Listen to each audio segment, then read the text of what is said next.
Like any football game, there's two halves to the spiritual journey, okay? And the first half can be very difficult to get through, to understand what that is. It's the second half that a lot of people find themselves stuck in. They're both challenging, but recognizing the distinction between the two and how to succeed is very important. So, the first half of the game we're going to talk about is recognizing that the Christ light is inside you, okay? We all have Buddha nature, all right? That's the first half of the game. Just realizing that. That's a pretty big battle for a lot of people to overcome, especially when we get taught that it's outside of ourselves, like that guy over there.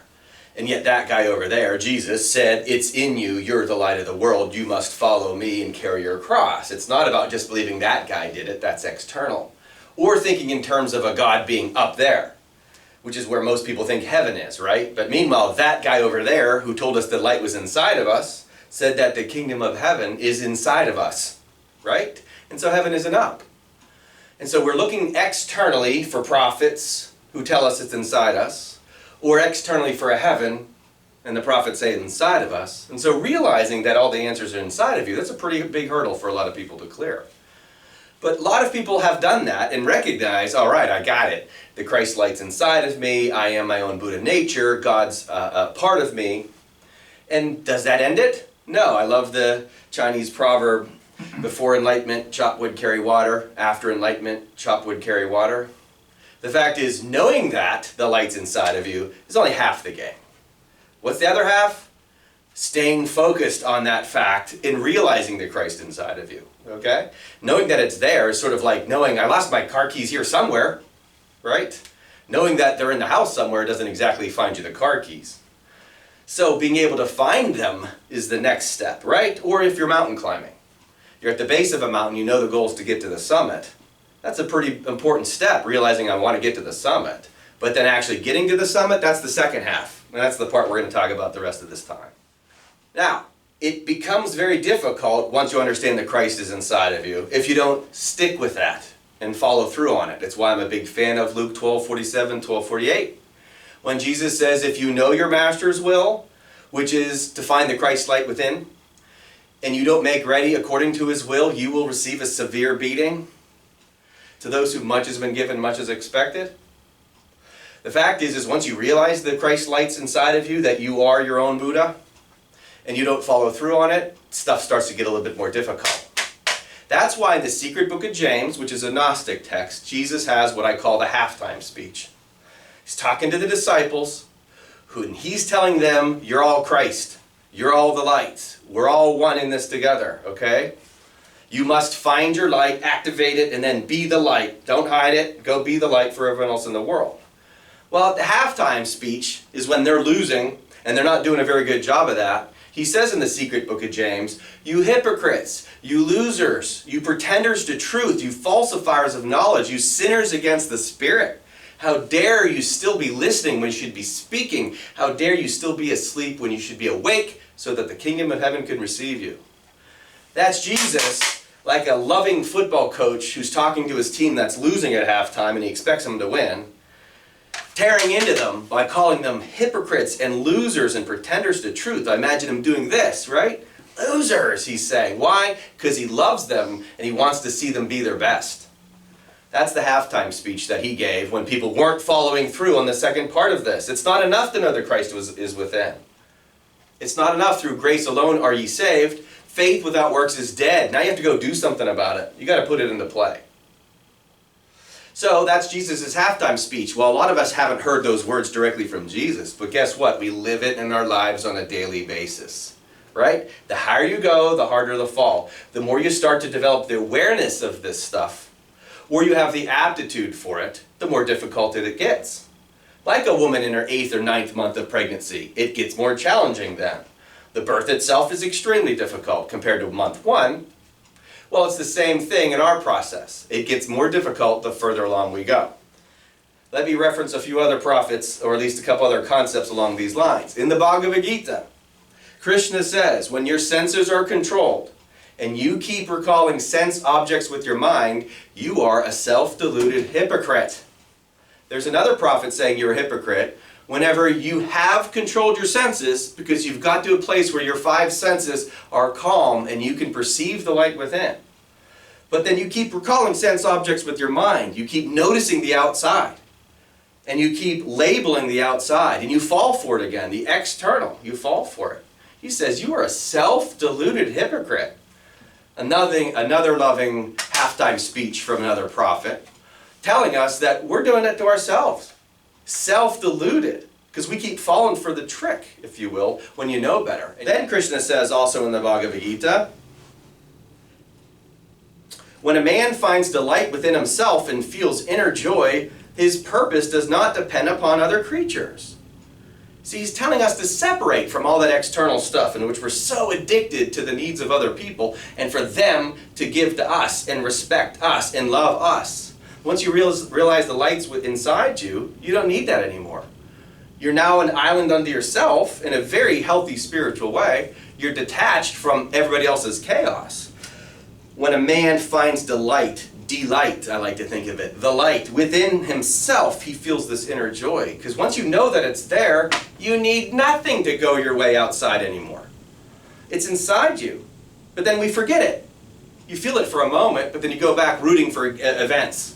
You know, rooting for a team to win, or rooting for a job or a relationship to happen the way you want to, right? To get more money. All that stuff we start rooting for, we start clinging to it. Now I'll be happy. No, you already found the light within. That's all you need to do. And then he says, firm in your vow of celibacy, your mind restrained, sit with discipline, and your thought fixed on me, intent on me. Remember, this is Krishna, who's like Christ in Hinduism, saying, when you are firm in your celibacy, what is that referring to? If we think of it as sexual celibacy, we're back thinking external again. This is several teachings in the Bible that talk about adultery. It's the same sort of thing. It's not about boys and girls and men and women and married couples and affairs and all of that. That's making it external. You're committing adultery when you cheat on the Holy Spirit that's inside of you with anything else. Here we have celibacy, which is to say when you're dedicated only to this one thing, to just the Spirit. In your vow of celibacy, your mind restrained, meaning you're not focused on, or you're not allowing yourself to wander and think of all this external stuff. Sit with discipline. That's so huge. To be aware that you have this light inside of you, and you have to remain focused on it. Your thought fixed on me and intent on me. It now has to become your number one goal. It's why Jesus says, seek first the kingdom of heaven, and then all the rest will be added to you. These guys aren't saying to neglect the physical world. But when you know the light's inside of you, go get it. Okay? Seek first the kingdom of heaven. Get that first, and then bring that back into the world.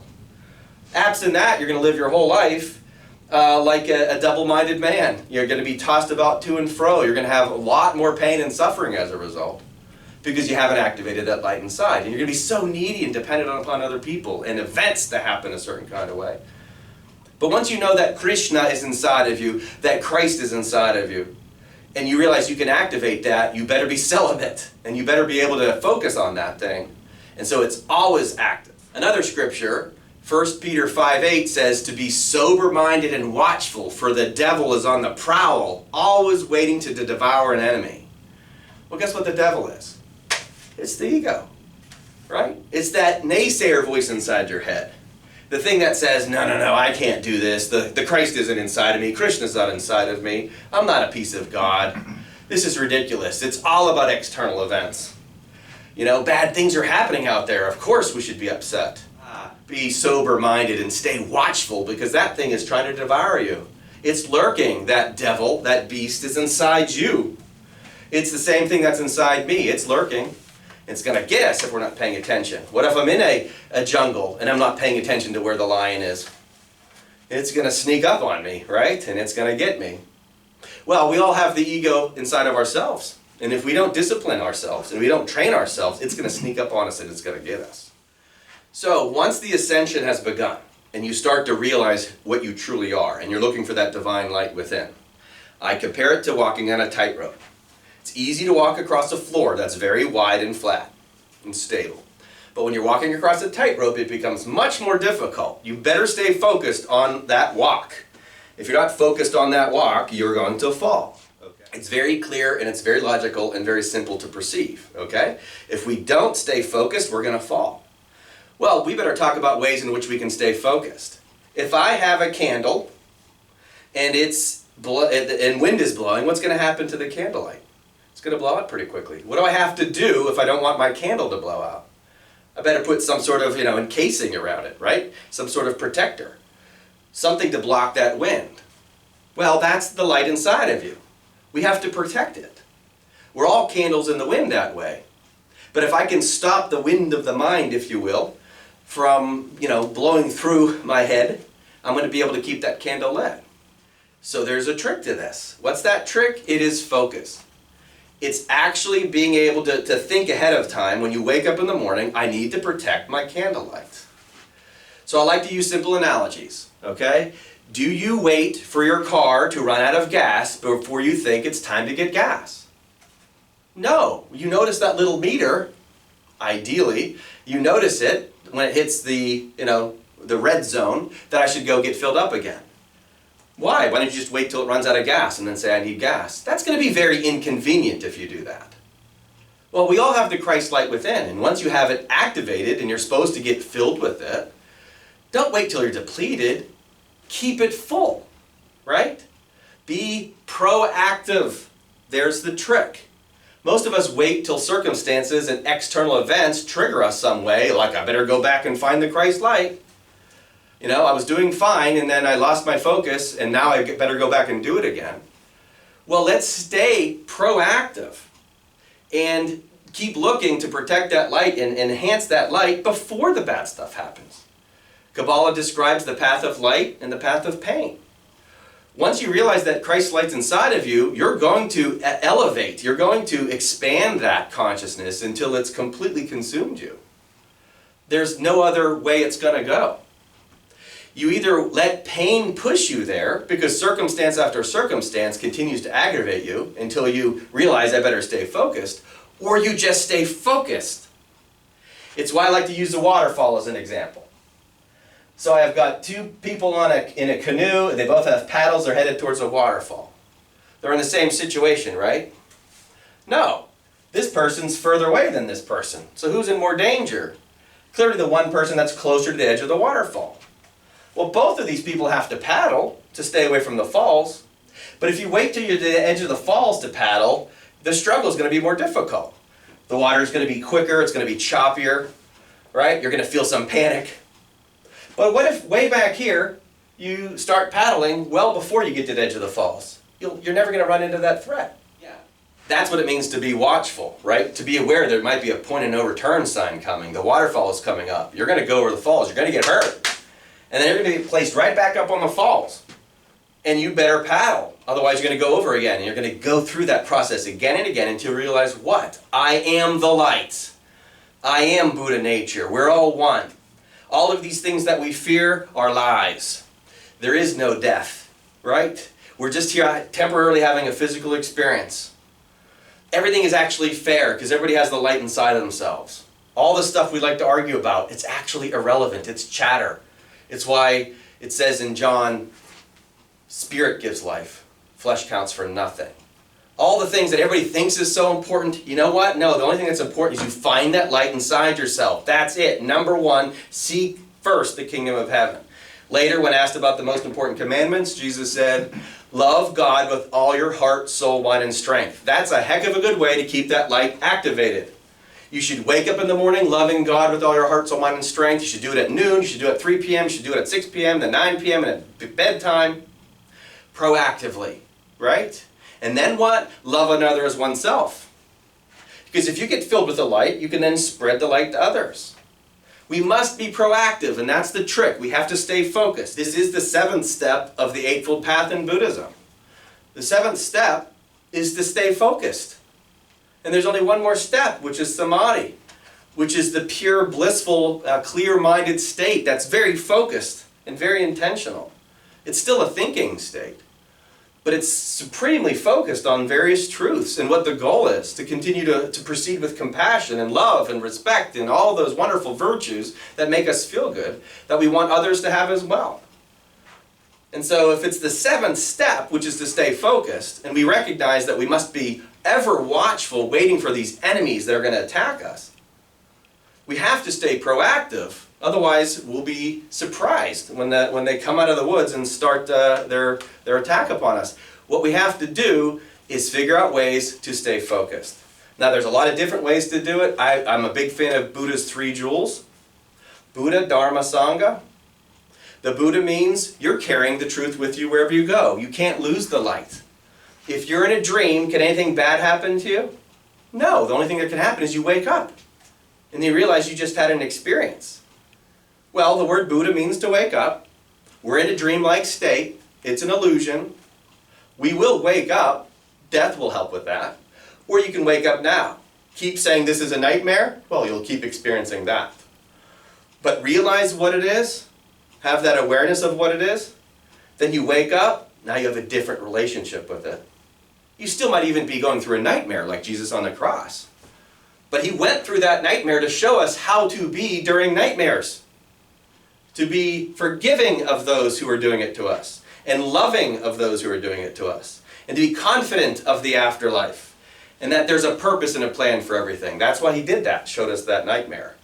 Except he wouldn't have called it a nightmare.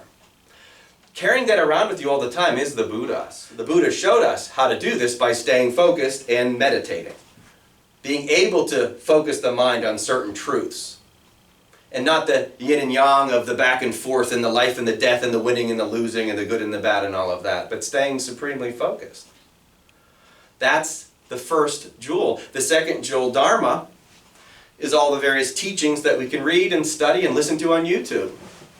Learn the teachings of Buddha. Buddha didn't mention YouTube.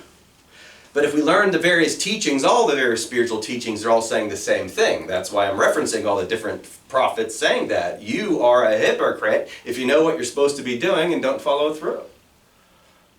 So, the Dharma, study stuff every day. 15 minutes here, hour there. Listen to spiritual videos on the internet, right? Read the Bible, read the Quran, read the Dhammapada. Don't limit yourself to just the thing that you were conditioned to. Study it all, it's Dharma. And then the Sangha, getting together with like-minded people. A spiritual community, if you will. Something we're trying to establish online, that type of thing. People all across the world that we're trying to connect with. Hopefully a lot of you have connected with people. That's one of the best uses of Facebook, to connect with people all throughout the world. But we have Sanghas in our personal lives. You surely have Sanghas, hopefully within families, friends. Your churches can be a Sangha if they're like-minded, spiritually focused. Okay? So there's lots of different ways to focus. That's Buddha's way to describe, the best way to do it. We have to come up with ways to be proactive with the second half of this game. If we don't stay focused, we're going to lose.